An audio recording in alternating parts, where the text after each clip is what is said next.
한 분이 길가에서 버섯을 팔고 있었는데요. 그 버섯에 담긴 그 바구니 앞에 원산지하고 가격 표시가 적혀 있었습니다. 후쿠시마 버섯 10,000원. 후쿠시마입니다. 후쿠시마. 지나가던 중년 남자가 써놓은 글을 보고 발걸음을 멈췄습니다. 할머니, 이 글씨 누가 써준 거예요? 뭐 지나가던 아줌마가 이 동네에서 잘 팔리게 도와준다고 써준 건데 그랬어요. 이 남자가 혀를 차면서 정말 누군지 몰라도 장난을 심하게 쳤네. 할머니, 후쿠시마가 방사능 오염된 곳인 줄 아세요? 물어본 거죠. 뭐 방사능 뭐 모르고 오염도 모르겠는데 그런 거예요. 설명해도 알아듣지 못한 이 할머니여서 남자가 가격표를 다시 써준다고 했어요. 그래서 할머니가 손사래를 치면서 그냥 놔두라는 것입니다. 놔두라고. 남자가 물어보는 거죠. 아니, 이렇게 써놓은 후에 버섯 잘 팔렸어요? 그랬더니 거의 다 팔렸어. 이거 써놓은 다음에 많이들 사갔어. 그러더란 거예요. 누가 사갔는데요? 젊은 세댁도 사가고 남자들도 사가던데 뭐라고 하면서 사가던가요? 뭐 시어머니 준다고 사가고 직장 상사 선물한다고 사가고. 남자가 고개를 끄덕이면서 말없이 돌아가더라는 겁니다. 여러분 혹시 올해 이 설 선물로 후쿠시마 버섯 혹시 들어오시면 잘 선택하시길 바라고요. 여러분 날마다 우리 모두가 하나님 은혜 가운데 살았으면 좋겠습니다. 이스라엘이 바벨론 포로로 잡혀갔는데 한 번에 다 잡혀가지 않았어요. 3번에 걸쳐서 잡혀갔는데요. BC 605년 여호와김 시대에 그 왕은 이제 내비두고 다니엘 1차 포로로 잡아가는 시기에 다니엘하고 귀족들을 잡아갔고요. 8년 지나서 여호야긴 시대에 BC 597년입니다. 이때 왕을 비롯한 지도자 기술자들을 데려갑니다. 이때 두 번째 데려갈 때 에스겔을 데리고 갑니다. 첫 번째 포로로 잡아갈 때는 다니엘, 두 번째는 에스겔을 잡아가고요. 세 번째 BC 586년에 예루살렘을 멸망시키고 성전에 있는 모든 기물을 다 가져가면서 시드기야가 왕이었는데 이 시드기야 왕자들을 다 죽이고 시드기야 두 눈을 뽑고 이렇게 잡아갑니다. 이때 똑똑한 얘네들 다 끄집어 갑니다. 왕족, 귀족, 학자 뭐 아무튼 좀 괜찮은 사람들 다 들어가고 물건들 다 들어갑니다. 다 가지고 갑니다. 그때 남아 있었던 것이 늙고 병들고 가난하고 미천한 사람들만 남겨져 있었습니다. 그런데 하나님은 이 남은 자들을 통하여서 하나님의 약속을 이어가신 줄로 믿습니다. 여러분 우리 하나님은요 상한 갈대를 꺾지 않고 꺼져가는 등불을 끄지 않는 하나님이신 줄로 믿습니다. 약해 보여도 그 약함을 들어서 사용하시는 분인 줄로 믿습니다. 바벨론 포로로 잡혀갔던 이 다니엘은 왕궁에서 생활하고요. 에스겔은 그 그발 강가 근처에 있는 포로 수용소에서 생활합니다. 끌려갔지만 서로 다른 곳에서 생활했어요. 한 사람은 왕궁, 한 사람은 포로 수용소. 근데 다니엘이 왕궁에 있었던 것은 이방인들에게 하나님을 나타내기 위해서 그를 왕궁에 세우십니다. 왜냐하면 이방인들은 특별히 바벨론이라는 나라가 굉장히 우월의식, 교만함이 있었어요. 왜냐하면 나라를 멸망시키면 그 나라의 신도 소멸한다, 이런 생각들이 있었어요. 그 시대에는. 그러니까 일본을 물리쳤다 그러면 일본에 믿는 신들은 다 죽은 거예요. 이렇게 되는 겁니다. 그런데 이 바벨론이라는 나라가 이스라엘을 멸망시켰으니까 이스라엘 신도 죽었다, 이런 생각을 가졌는데 이 다니엘을 통해서 하나님은 살아계신다, 하나님은 전지전능하시다, 할렐루야. 그래서 꿈을 해석하고요, 그 다음에 사자굴 속에 들어가도요, 풀무불 속에 들어가도요, 하나님이 지키시고 건지시면서 하나님은 살아계시구나, 이스라엘 하나님은 전능하신 하나님이구나. 그것을 이 다니엘하고 다니엘의 세 친구가 보여줬더라는 것입니다. 그러면 에스겔은 뭘 보여줬느냐면 이 이스라엘 포로로 잡혀온 이스라엘 백성들에게 위로를 심어줍니다. 소망을 줍니다. 다른 게 아닙니다. 하나님의 말씀을 통해서 이 이스라엘 백성들을 위로하기 시작하는데요.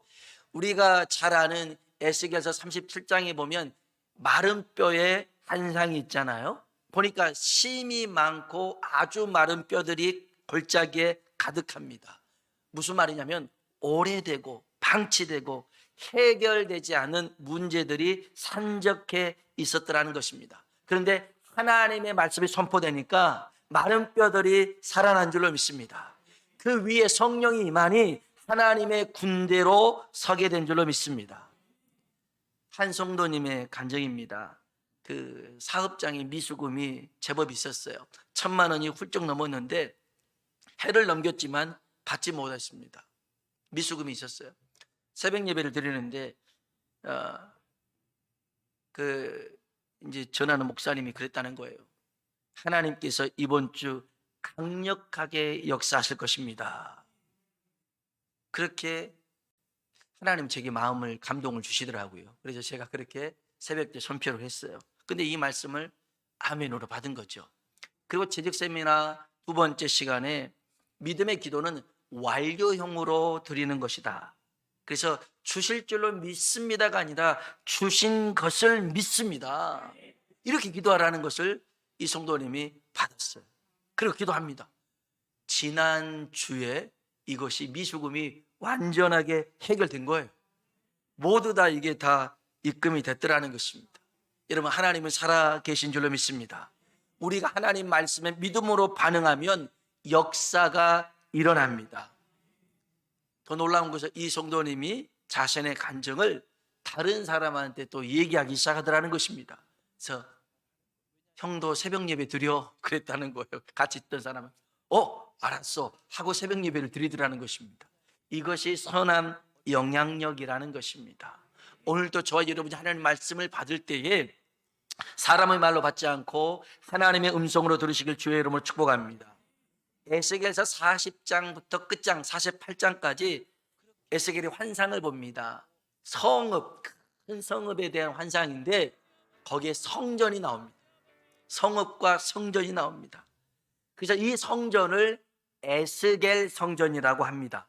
이 에스겔 성전은요, 실체는 없습니다. 보이지 않아요. 실제로 존재하지 않는 성전입니다. 하지만 설계도처럼 성전의 규모와 규격과 활용 계획들이 다 나와 있습니다. 여러분 생각해 보십시오.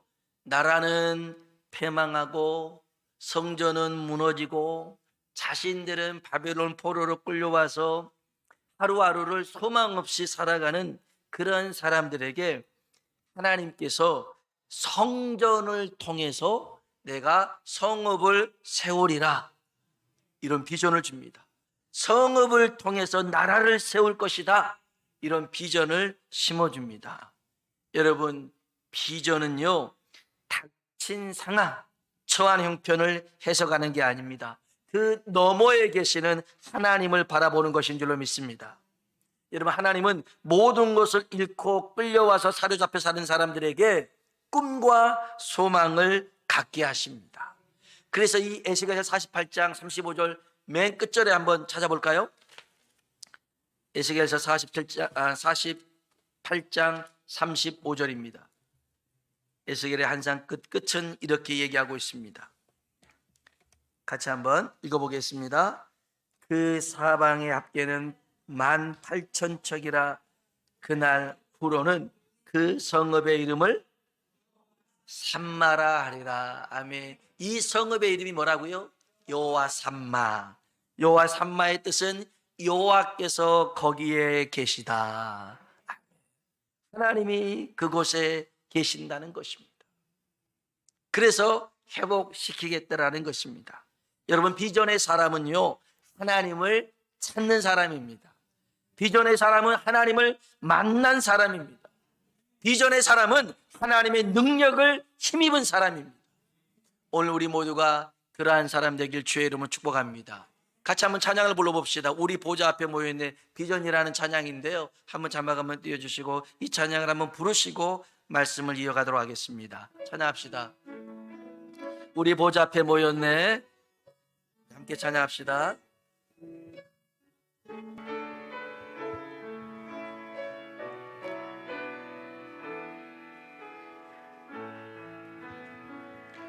우리 보좌 앞에 모였네.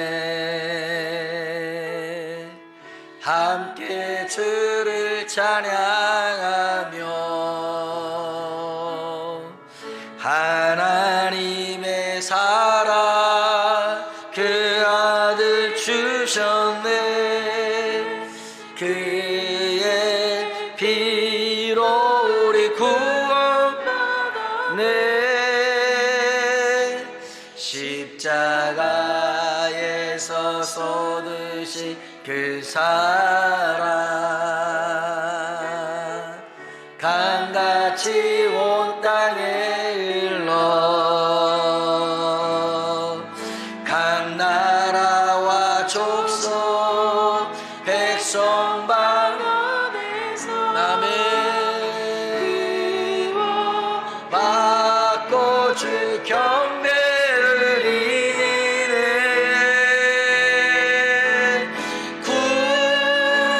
구원하심이 보좌에 앉으신 우리 하나님과 어린 양께 있도다.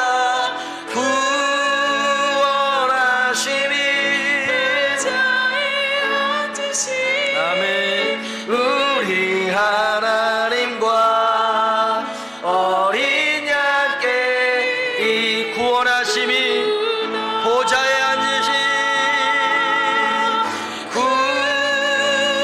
구원하심이 보좌에 앉으신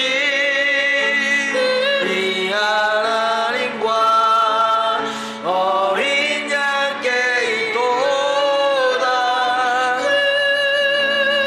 구원하심이 보좌에 앉으신 우리 하나님과 어린 양께 있도다. 아멘. 능력이 심히 큰 것이 우리에게 있지 않고 하나님께 있는 줄로 믿습니다. 우리 그 하나님을 바라보길 주의 이름으로 축복합니다. 옆 사람 보고 한번 인사할까요? 하나님을 바라봅시다. 아멘, 아멘. 에스겔서 47장은요, 성전에서 흐르는 물이 강물을 이룹니다. 그리고 바다를 살리고요, 고기가 심이 많아지고요, 어부가 생겨납니다. 더 놀라운 것은 이 강이 흐르는 곳에 나무가 자라는데 열매를 맺습니다. 12절 한번 볼까요? 12절. 에스겔서 47장 12절입니다. 47장 12절 읽어보겠습니다. 강 좌우가에는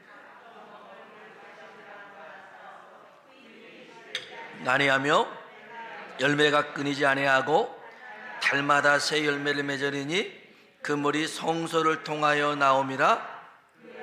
먹을 만하고 그 잎사귀는 약 재료가 되리라. 아멘. 여러분, 이 말씀 사뭇 올해 우리 교회에 주신 말씀과 비슷하지 않습니까? 너는 시냇가에 심은 나무라. 맞습니다. 너는 시냇가에 심은 나무라. 이 말씀 시편 1편 3절에 있는 말씀은 복 있는 사람에게 주신 말씀인데요, 복 있는 사람은 말씀을 사모하고 말씀을 묵상하고 순종하는 사람인 줄로 믿습니다. 시편 1편 3절 시냇가에 심은 나무는 말씀의 사람이고요, 또 지난번에 예레미야 17장 5절로 8절 말씀 기억하십니까? 사막의 떨기나무와 물가에 심은 나무가 있는데, 이 물가에 심은 나무는 사람을 의지하지 않고 하나님을 의지하는 사람입니다. 그래서 예레미야 17장은요 의지하는 사람에 대해서 얘기합니다. 그러면 오늘 이 에스겔서 47장은 강 좌우에 있는 나무잖아요. 성전에서 흐르는 물로 살아나는 사람을 얘기합니다. 예배 사람입니다. 예배 사람. 하나님은 이 시간 이 예배를 통해서 우리를 소생케 하고 열매 맺게 하실 줄로 믿습니다. 오늘 성전에서 흐르는 물이라는 말씀 속에서 예배의 대상은 누구고 그 예배의 방법을 먼저 살펴보려고 합니다. 먼저는 예배의 대상입니다. 성전에서 흐르는 물은 그 시작이 동쪽에서 시작했습니다. 동문에서 시작했는데요. 우리 한번 1절 보겠습니다. 1절 같이 한번 읽어보겠습니다. 그가 나를 데리고 성전문에 이르시니 성전의 앞면이 동쪽을 향하였는데 그 문지방 밑에서 물이 나와 동쪽으로 흐르다가 성전 오른쪽 제단 남쪽으로 흘러 내리더라. 아멘. 아멘. 성전에서 흐르는 물은요, 동문에서 시작했는데 이제 쉽게 생각하면 제가 여러분을 보고 있는 것, 이게 동쪽으로 생각하시면 됩니다. 이 강대상이 동쪽입니다. 이 강대상에서부터, 이 문지방에서부터 물이 나옵니다. 그리고 동쪽으로 이렇게 흘러가다가 그 다음에 남쪽으로 흘러갑니다. 남쪽으로. 저 드럼 있는데, 그래서 저 남쪽에는 뭐가 있냐면 드럼이 있는데 여긴 제단이 있습니다. 제단이 있어요. 시작은 이 동쪽에서 흘렀는데, 여러분 성전 동문에서 은혜의 생수가 나온 줄로 믿습니다. 생명의 생수, 축복의 생수가 흘렀는데, 이 성전 동문은 어떤 곳이냐면 43장 한번 가볼까요? 43장입니다. 43장 1절 2절 읽어보겠습니다. 43장 1절 2절 같이 한번 읽어볼까요? 그 후에 그가 나를 데리고 문에 이르니 곧 동쪽을 향한 문이라. 이스라엘 하나님의 영광이 동쪽에서부터 오는데 하나님의 음성이 많은 물소리 같고 땅은 그 영광으로 말미암아 빛나니. 아멘. 이 동문은요, 성전의 동쪽 문은 하나님이 출입하시는 문입니다. 하나님만 등장하시는 문이에요. 여기 한번 4절 5절 한번 보겠습니다. 4절 5절 읽어볼까요? 여호와의 영광이 동문을 통하여 성전으로 들어가고 영이 나를 들어 데리고 안뜰에 들어가시기로 내가 보니 여호와의 영광이 성전에 가득하더라. 아멘. 아멘. 성전의 동문은 누가 출입하시는 문이라고요? 하나님이 출입하시는 문입니다. 하나님만. 우리 한번 44장 1절 2절 한번 더 봅시다. 44장 1절 2절 한번 읽어보겠습니다.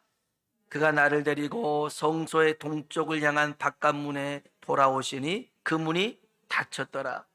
여호와께서 내게 이르시되 이 문은 닫고 다시 열지 못할지니 아무도 그리로 들어오지 못할 것은 이스라엘 하나님 나 여호와가 그리로 들어왔습니다. 그러므로 닫아 둘지니라. 아멘. 성전 동문은 오직 하나님만 출입하시는 문이라는 것입니다. 그 동문 문지방에서부터 물이 흘렀다라고 하는 것은요, 은혜와 생명과 축복의 생수는 누구로부터 임한다?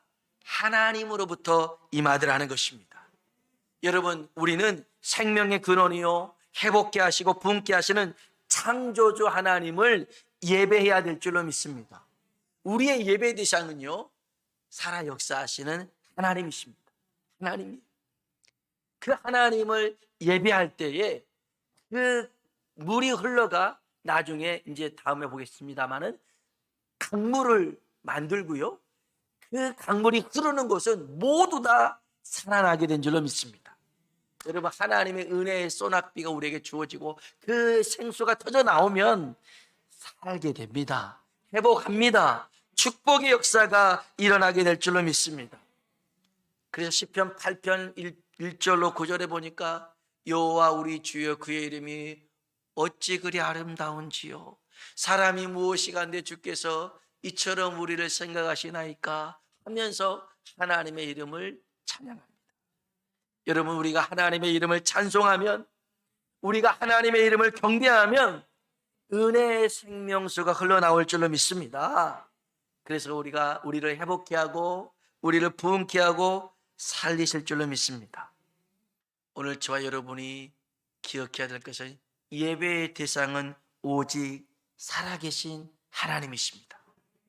그 하나님만 예배하는 우리가 되길 주의 이름으로 축복합니다. 두 번째로는 예배 방법인데요, 동쪽에서 흐르는 물이 남쪽으로 흘렀다고 그랬잖아요. 그 남쪽에 뭐가 있었다고요? 다시 우리 47장 1절을 봅시다. 47장 1절 같이 한번 읽어보겠습니다. 그가 나를 데리고 성전문에 이르시니 성전의 앞면이 동쪽을 향하였는데 그 문지방 밑에서 물이 나와 동쪽으로 흐르다가 성전 오른쪽 제단 남쪽으로 흘러내리더라. 아멘. 여러분, 그 하나님의 그 생명수가 나왔는데 어디로 흘러갔어요? 남쪽에 뭐가 있어요?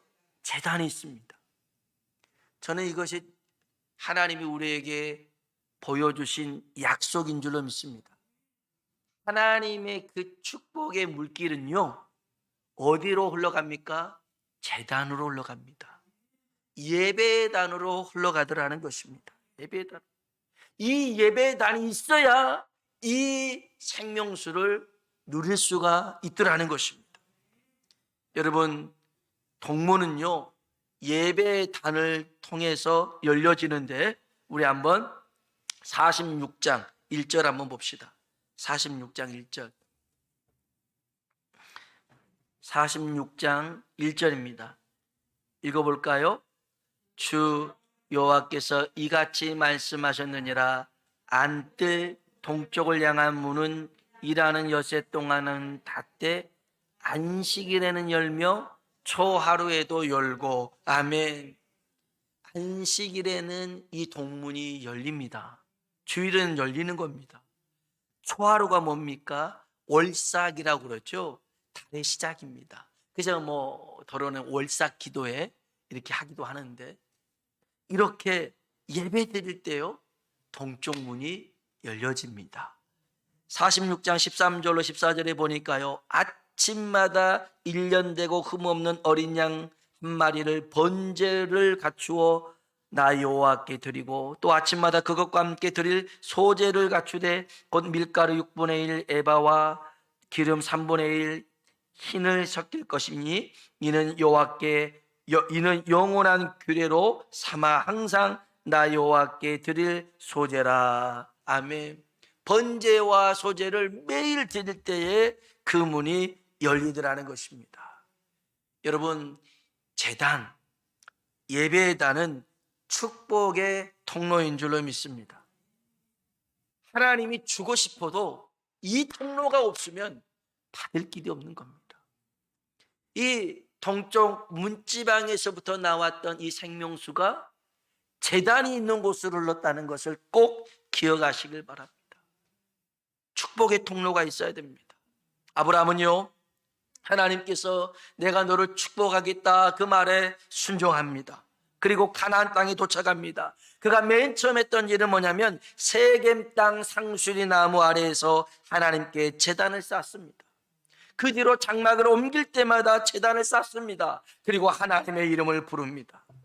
그의 아들 이삭, 그의 손자 야곱도요, 어딜 가나 제단, 예배단을 쌓습니다. 그러니까 하나님의 은혜가, 하나님의 축복이, 하나님의 약속이 제단이 있는 곳을 통해서 흘러가더라는 것입니다. 여러분, 예배의 제단을 쌓아야 될 줄로 믿습니다. 쌓아야 됩니다. 하나님, 나는 왜 복을 주지 않습니까? 왜 나에게 은혜를 주지 않습니까? 그렇게 말하기 전에요, 지금도 하나님은 이 성전 그 문지방에서 은혜의 강물을 보내는데 이게 갈 곳이 없단 말이에요. 제단이 없어요. 예배단이 없어요. 그러니 흘러가지 못하고 있는 것이죠. 오늘 우리들이 가정에서 예배자를 쌓습니다. 직장에서 기도의 단을 쌓습니다. 교회에 나와서 하나님 앞에 아침 저녁으로 얼마나 좋습니까? 새벽에도 기도하고 저녁에도 기도할 수 있는 장소가 있다는 게 얼마나 좋습니까? 나와서 기도하면 그곳에 생수의 강이 흘러넘치게 될 줄로 믿습니다. 여러분, 제단이 필요합니다. 제단에는 꼭 하나가 더 있어야 됩니다. 제물이 필요하거든요. 제물이 필요합니다. 제물을 하나님 앞에 드리는 곳이 제단인데, 여러분, 우리가 드릴 수 있는 최고의 제물이 뭘까요? 어떤 걸 드려야 하나님이 기쁘게 받으실까요? 이 성경시대에 기록됐던 최고의 제물은 황소입니다. 소 한 마리 드리는 것, 그걸 굉장히 큰 제물이죠. 근데 여러분, 하나님이 이것보다 더 기쁘게 받으시는 게 있습니다. 더 귀하게 받으시는 게 있습니다. 물론 여러분, 우리가 하나님 앞에 드릴 수 있는 최고의 제물은 예수 그리스도인 줄로 믿습니다. 예수님이 우리의 죄뿐만 아니라 하나님과 우리를 화목케 하기 위해서 십자가에 죽으심으로 우리와 하나님의 관계를 열어놓으신 줄로 믿습니다. 그래서 우리의 속죄의 영원한 제물이 되신 분이 예수 그리스도입니다. 그런데 여러분, 예수님만 제물로 드려서는 안 됩니다. 또 뭘 드려야 되냐면 나를 제물로 드려야 됩니다. 나를 죽여야 됩니다. 내 성격과 고집과 내 욕심과 내 감정, 이런 것들을 십자가에 못 박아야 됩니다. 내가 살고서는 주님을 나타낼 수가 없습니다. 주님이 살아서는 하나님의 영광을 나타낼 수가 없었습니다. 그래서 주님이 죽으니 하나님이 영광 받으셨습니다. 우리가 죽어야 주님이 영광 받게 될 줄로 믿습니다. 제단은요, 제물을 죽여서 드리는 곳입니다. 예수님이 죽으셨듯이 우리를 죽여야 됩니다. 그곳에 하나님의 은혜가 흘러갑니다. 그곳에 하나님의 축복이 흘러갑니다. 내가 살면요, 우리는 얼마나 교만한지 나를 드러냅니다. 나를 자랑합니다. 나를 나타냅니다. 아닙니다. 죽은 사람은요, 많이 없거든요. 그래서 오늘 저와 여러분이 이 제단에서 나를 죽여서 온전히 주님께만 영광을 돌려드릴 수 있는 우리가 되길 주의 이름으로 축원합니다. 여러분, 꼭 제단이 있어야 된다는 것, 예배단이 있어야 된다는 것, 그래야 이 축복의 은혜가 내 것이 될 수 있다는 것을 기억하시길 주의 이름으로 축원합니다. 기도하겠습니다. 성전 문지방에서 흘렀던 물이 큰 강물을 이룹니다. 죽었던 것들을 살려냅니다. 바다도 살려냅니다. 물고기들이 힘이 많아집니다. 어부가 섭니다. 강 좌우편에는 나무들이 열매를 맺습니다. 그 잎사귀도 귀한 약재가 됩니다. 철을 따라 열매 맺는 거죠. 이처럼 우리가 예배의 사람이 되면 이 복을 누릴 수가 있습니다. 우리 예배의 대상은 오직 하나님입니다. 어느 누구도 하나님의 자리에 설 수 없습니다. 동쪽, 동문, 문지방에서 흘렀습니다. 다른 문이 아닙니다. 하나님으로부터 은혜의 생수가 흘러나왔습니다. 그리고 제단이 있는 남쪽으로 흐릅니다. 제단이 있어야 됩니다. 제단이 없으면 흘러가지 않습니다. 예배의 단은요, 축복의 통로입니다. 하나님의 복을 받을 수 있는 통로입니다. 그걸 만들어야 됩니다. 기도의 단을 쌓아야 됩니다. 예배의 단을 쌓아야 됩니다. 가정에서, 직장에서, 교회에서 기도해야 됩니다. 그럴 때 하나님이 그 심령과 그 가정에, 그 사업장에 주의 복을 허락하실 줄로 믿습니다. 하나님, 우리에게도 생수의 강을 흘려보내 주시옵소서. 예배의 단을 쌓는 그곳에 하나님의 영광이 임하게 하시고 축복을 허락하여 주옵소서. 우리 다 같이 주님 이름 한번 부르고 기도합니다. 주여, 하나님 아버지 감사합니다. 하나님, 오늘 이 예배 단이 정말 중요합니다.